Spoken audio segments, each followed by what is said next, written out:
History. History is being made every second of your life. Like right now, you hear the sirens? That's history. A historical moment is occurring in someone's life right now or in the lives of people who live right here. History. Downtown Savannah, Bull Street, historic district. Yeah, history. Some of y'all know this place over here where I'm walking. You know the place on the other side also, across the street. You know about that place. You know the place in back of me. You know where we are. And right now we have folks who are looking at wanting to sell this building. And you have other governmental entities also wanting to trade, barter properties that they have too. What could happen in Savannah, Chatham County, Georgia, is that the city government and the Board of Education could wind up not having any city administrative offices in the historic district proper. City of Savannah could wind up not owning any property except, let's say, City Hall right on Bull and Bay Streets. So this building right here, and if this building is sold, who would have this building? Who would acquire this building? Who do you think? You don't have to be a genius. You know who. And we see the further loss of properties here in the city of Savannah for the that is owned by the public, because when it's owned by the government, that is essentially still owned by the public. And in fact, there are some cities right now in the U.S. who are finding ways to address collegiate institutions that are acquiring properties in these urban areas. We've not done that in Savannah yet, because those cities understand that sometimes those properties are taken off the tax rolls. And so some cities are now, right now in this country, now saying, wait a minute, we got to address this right here. That's what's happening. But this is not about those collegiate institutions right now, per se. But we're throwing a seed out there. But it's about this right here. National Freedom Day. Oh, some of y'all are not familiar with it. Now, on Hilton Head Island, they do National Freedom Day. And there's another place that they do National Freedom Day. It's called Philadelphia. Another place that has reclaimed the story of National Freedom Day is called Savannah State University, Industrial College, Georgia. Because at one time, the place was known as Industrial College, Georgia, now known as Savannah State. Savannah State will host the National Freedom Day like it's been doing, spearheaded by Dr. Carolyn Jordan, the great-granddaughter of Major Richard R. Wright, the first president of Savannah State. National Freedom Day, the theme this year is tied to the school to prison pipeline. That's what it's tied to this year. The theme this year, stemming the tide of that, destroying that, or planting the seeds to get rid of that.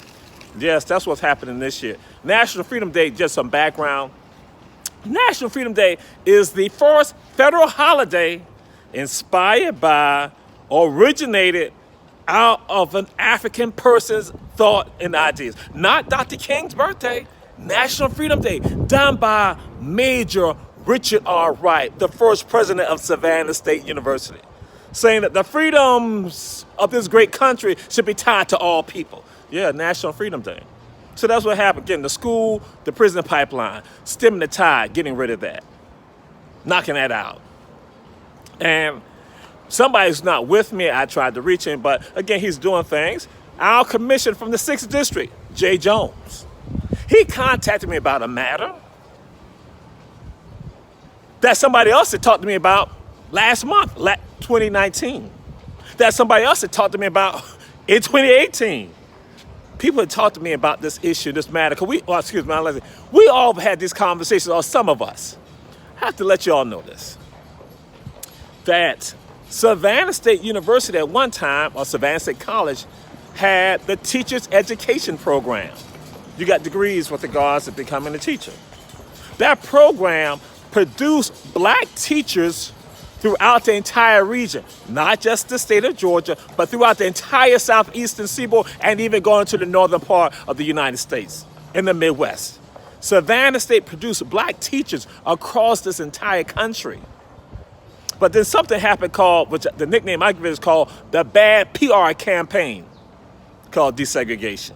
See that, like W.E.B. Du Bois came up for Reconstruction. the Splendid failure, and people who know me, that I'm going to tell folks, integration, as people call it, was the bad PR campaign, because somebody else gave us the story on the public relations on what integration really meant for them, not for us.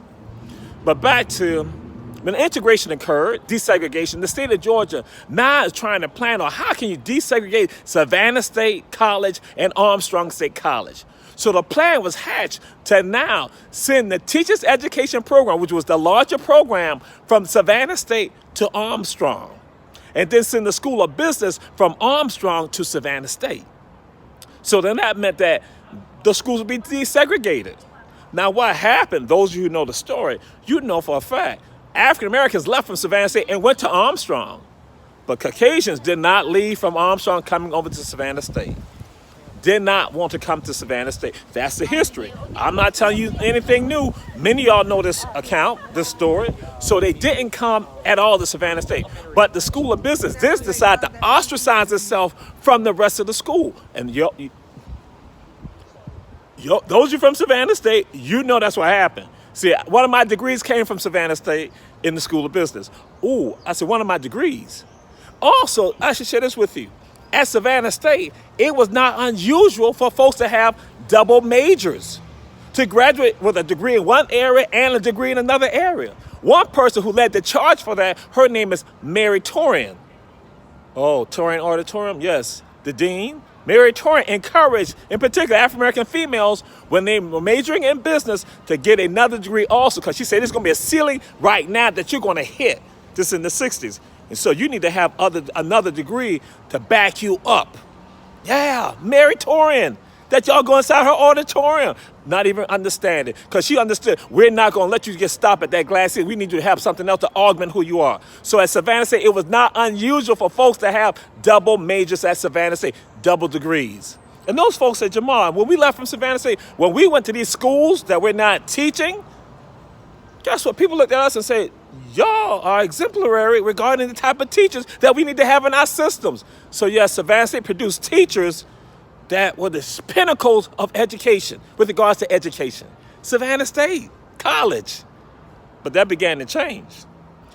When they desegregated Savannah State and Armstrong, there was an impact that got lost. I mean, that we lost the impact. We lost the impact of having black teachers in the school systems. South Carolina, Georgia, in the southeastern region, because Savannah State was producing them. And I'm saying quality teachers. See, now, gotta go back in time. January 3rd, 1865, in Savannah, Georgia, our ancestors created their own school system. And Caucasians were surprised that African people wanted to teach their children. But this is what they said to Caucasians in the 1800s. They said that your standards for our children are here. Our standards for our children are here. They expected the pinnacle for their children in the 1800s. So that's why they still had that drive. That's why in these segregated schools, people still had the drive for their students to excel. That was a demand. But what happened over time, we began to now go and function differently. We began to think that integration was okay, when in fact what began to happen, we began to lose African-American teachers in school systems. And so that's why now the state of Georgia had to realize, like, hey, we got to do something about that. So now you bring education back to Savannah State. Some people don't realize education is back at Savannah State. So what then occurred, that folks not realizing that people were not going to be able to educate other folks, and that meant that we're going to have not more African-American teachers in the school system. That was a part of it. That's what's supposed to happen, because they saw the impact. They saw the loss. They saw the harm that began to occur. But something else happened too.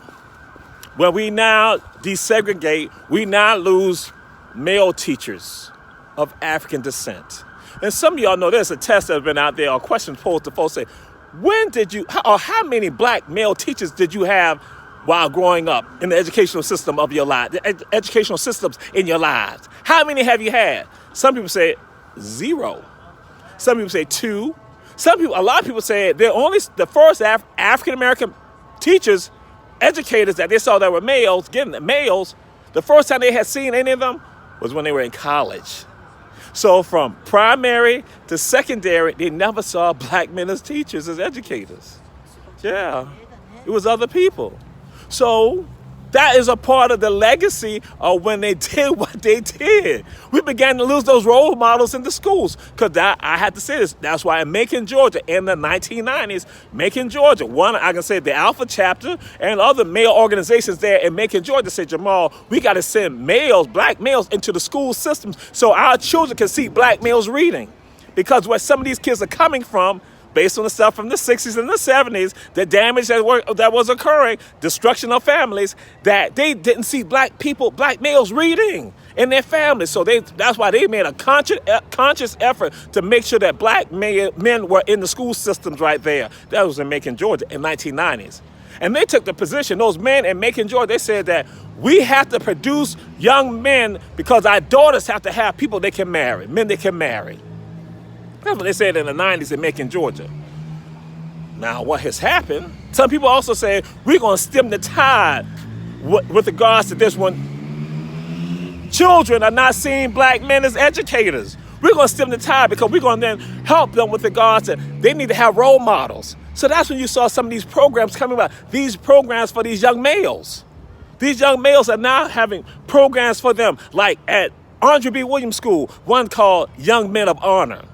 Then they had the OG program. Schumann, I believe, had a program over there also because I spoke over there a couple of times years ago. Schumann Middle School. Then you had a recent program called Male Dreamers, and there's several of them. You had the Kappa League. You had all of that. That's what was going on to give these young men, these young African-American males from the primary on up to secondary, role models that they can see within the educational system. But then also for other people to see us also as role models within the system. So that's why we had these organizations right there in the schools trying to, wait a minute, Jamal. What are you saying? It's about fighting that school to prison pipeline because it's about role models. Some of y'all know about Deep Center, the Deep Kids. And I do work with the Deep Kids. And so the project this year for them, guess what? Like the theme for National Freedom Day is the school to prison pipeline. That's the theme. And so when I asked the young people part of Deep, I said, how can we stem the tide of the school to prison pipeline? And of course, they focus on education. I also talk about community. I'm going to talk about community later on next week. But then they understood. I put it out there about community and education. That's what they threw up. And so it's about having images within the school systems. And so those organizations that were created to help those young males in the school system to have role models for them to see outside of school, because some of them didn't have the best role models in the environment. Young Men of Honor provided that. They saw the men from Sigma Pi Boule. They saw that. They saw other organizations like the 100 Black Men. They saw the men of Omega Psi Phi. They saw the men of Kappa Alpha Psi. They saw the men of Phi Beta Sigma. They saw the men of Alpha Phi Alpha. They saw the Iota men. They saw these men. They saw these other grassroots organizations now doing work. They saw them assigning orders. They saw them in their schools that now they were able to guide those young men. And these people, most of them were absolutely volunteers. But then later on, you had people within the school system who also fought to make sure that they had role models in the school system. They also did that. Those young men, those teachers, those black men who later became teachers. Because again, as I said, there's a dearth of black teachers in general in the country, but then even a greater dearth with regards to black males as teachers that some people never saw until they got to college. And some have never seen, some people depend on the schools they went to. If they didn't go to a HBCU, in some cases, they didn't see black African-American teachers at all. Male teachers, that is, or educators. So what then happens, we have a system that's now in place here that we're losing these programs that were created to help or be role models for young black men, young black boys in the school system. Male Dreamers, is it around like it used to be? Young Men of Honor. These organizations they are being affected by the school system. I just said the school system. See, sometimes we can complain about other people, about what the society is doing to us, and sometimes it's us who are controlling these systems right now. And we now play a role in causing the detriment to who we are. You can't tell me that you're trying to fight the school of pipeline, the prison pipeline, if you're not destroying organizations or entities within the system and outside of the system that can help augment, again, people graduating from school. So you work for the system. Now, some of y'all know this. I talk about, you have pit bulldogs. You have pit bulldogs who operate the systems. See, just because somebody looks like you, it doesn't mean that they're working on your best interests. Because some of them have issues. Excuse me. You know, we often like to hear people talk men being misogynistic. They talk about men being misogynistic. And I'm not disrupting that. That's correct. That is accurate. But then we don't talk about the women who also are destructive to men. See, some of y'all are going to get mad about that. You can't come at me as a Pan-African. I'm putting out the psychological. We know that there are women who also work for a system that's destroying the black community. And we say nothing about it because then we think people got to be protected. I'm like, that is absolutely incorrect. If you are truly about bettering our society, then we look at everyone, and that's what I'm doing right now. We have people who are now operating in systems to destroy organizations to help young black males. And it's not other people. We are the one. Turn the mirror on yourself, Jamal, and see what's your role with regards to this. And that's what's going on. We're selling properties, destroying organizations. Who are you working for? But you know what I tell folks? You know what that's called? Jamal, you know what that's called, right? Yeah, that's called self-hatred. Yes, self-hatred. Manifest in the various ways. Oppressed people do stuff like that. Oppressed people function like that. And no one calls out those oppressed people. Those people who are engaging in oppression, who look just like them. You think it's somebody else doing it to you sometimes? No, it's not. It's the people who look just like you. Because they're agents. They are pit bulldogs for a system of oppression. And no one says anything about it. And you see the destruction. But then you go and say, we got to do something about the school, the prison pipeline. When you get rid of organizations or entities or people who are helping. Let me go back.